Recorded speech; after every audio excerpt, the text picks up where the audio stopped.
Hey everyone, Blake Lovell, Southeastern 14, back here with more thoughts on SEC basketball transfers. If you're an Alabama fan, I did a separate video looking at the additions of Aaron Estrada and Latrell Wrightsell Jr. You can check that out in another video here on the channel. Just as a note, having some technical issues. You guys can laugh at this point because you know we always have technical issues, but internet not exactly cooperating. So there may be a few pauses and freezes in a couple of these videos.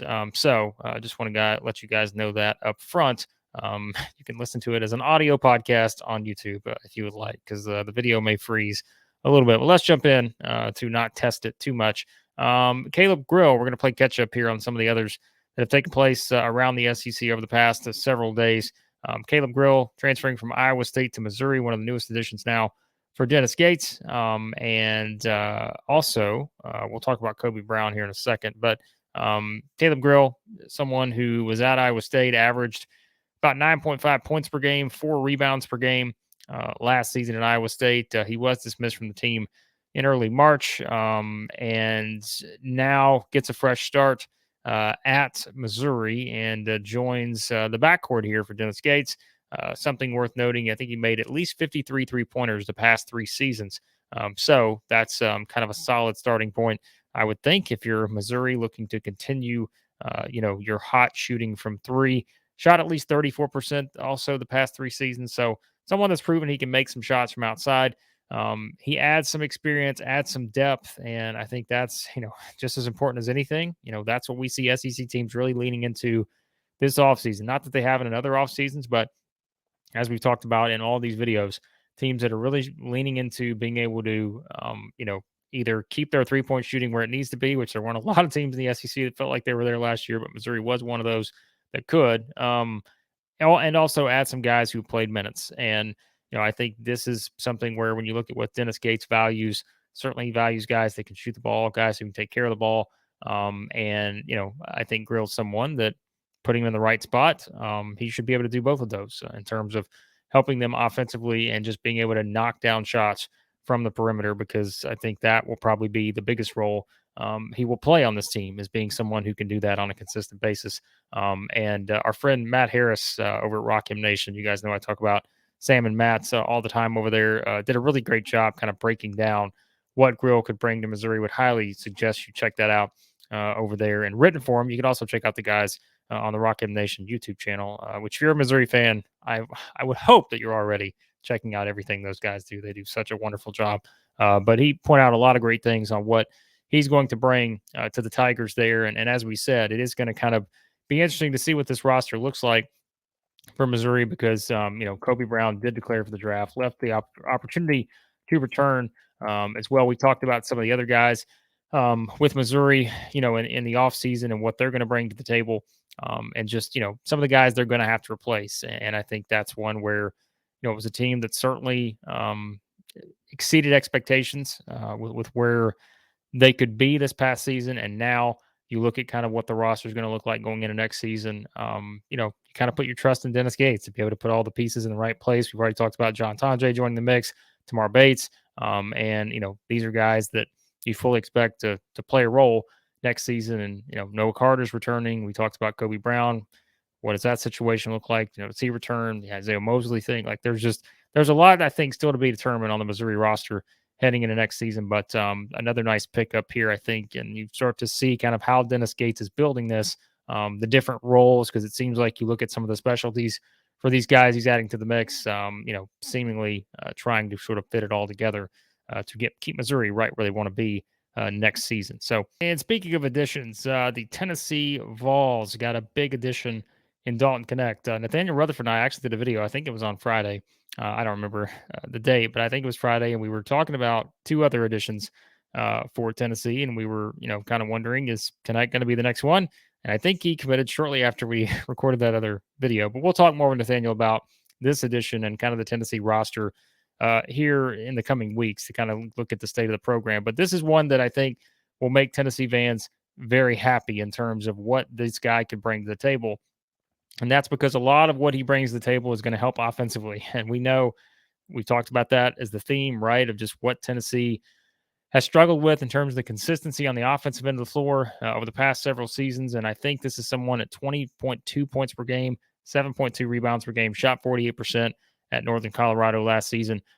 He is probably going to really help them on the offensive side because, again, the theme continues. 77 made three-pointers, shot 38% from three. Now, yes, there's going to probably be an adjustment going from Northern Colorado to Tennessee. But I think when you look at the skill set here, a 6'6" guard that can play multiple positions, really an aggressive offensive type player. And I think that's what you're looking for with Tennessee, knowing what they could have coming back. We already know Vescovi's coming back. Ziegler's coming off the injury, but you fully expect him, to be good to go at some point and certainly help that team out next season in a big role. And then the other guys, we talked about the additions, but I think this is someone that's clearly going to have to be a big factor on the offensive side of the floor. And when you add him to the mix, it's kind of seeing how everything fits together, knowing that, as we said, sort of the guys they've got coming in, plus the guys that are returning.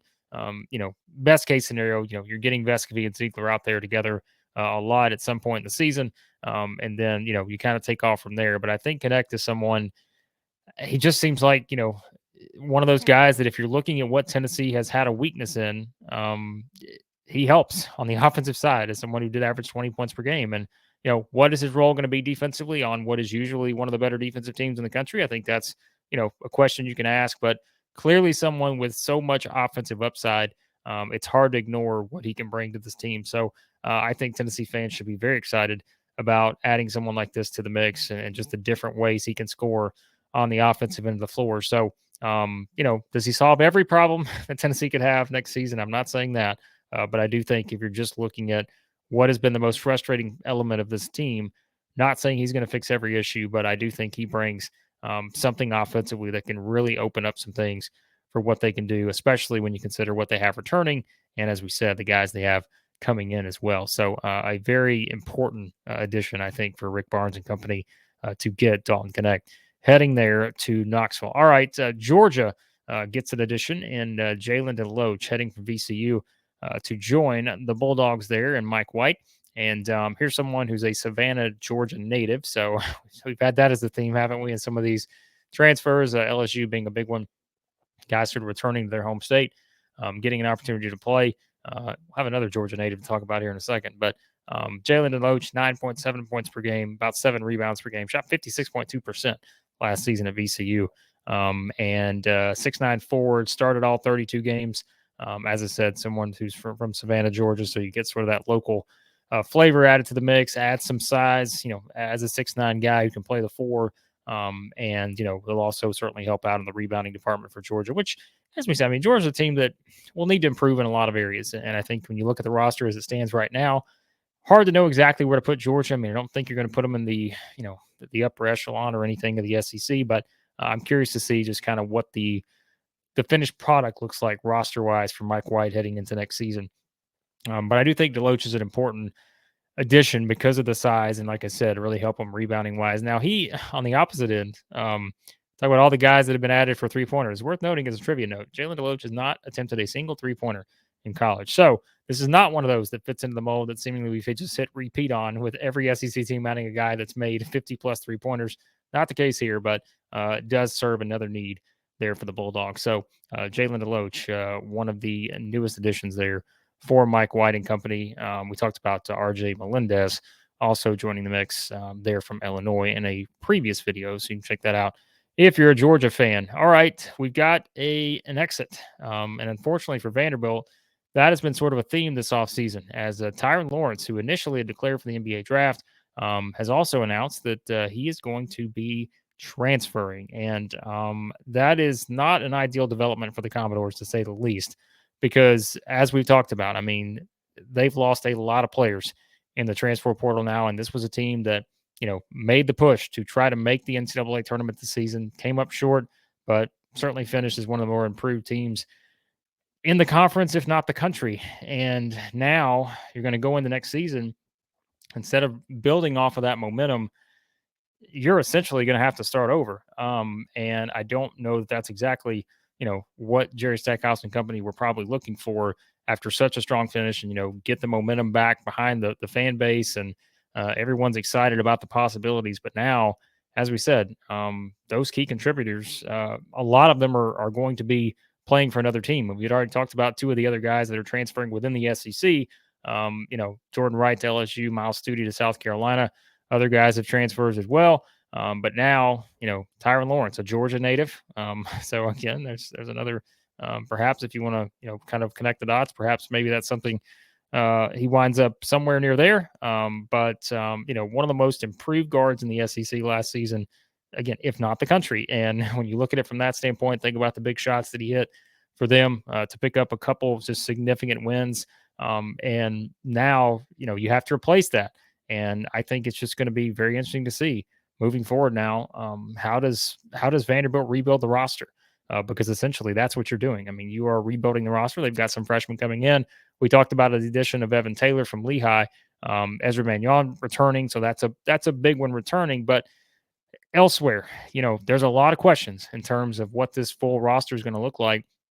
And, can you depend on some of that youth when a lot of other SEC teams are having to depend on, a lot of guys who have played a lot of college basketball. And we talked about kind of the experience aspect and all those things. So I'm curious just to see kind of where Vanderbilt goes from here, and certainly where Tyrin Lawrence goes from here, because, pretty exciting player just in terms of how he's developed himself. And so we'll see where he winds up, but someone's getting a very, very good guard that has improved his game dramatically and was really one of the key pieces for the Commodores this past season. So that's big for Tyrin Lawrence, but where do things go from here for Vanderbilt? We will see how the Commodores roster looks heading into next season. But there you go. There's some quick thoughts on some other things around the SEC in terms of transfers and all that. As I mentioned, I know we haven't discussed every little tiny thing that's happened in the SEC. I think we actually didn't get a chance to do a video on like CJ Frederick and Damian Collins transferring from Kentucky, but we'll have a lot more Kentucky stuff on the way. Don't worry, Kentucky fans. And we'll have a lot more as we start to do kind of our state of the program series, looking at some of these teams, where things stand heading into next season. We got a lot of other fun stuff in the works this off season. So be sure to hit that subscribe button, hit that like button as well. It really helps us out. And check out all of our SEC football, SEC baseball stuff on the channel. So much stuff going up here every single day at Southeastern 14, and we appreciate your support as always. So thanks as always for watching, and we'll talk to you again here soon at Southeastern 14.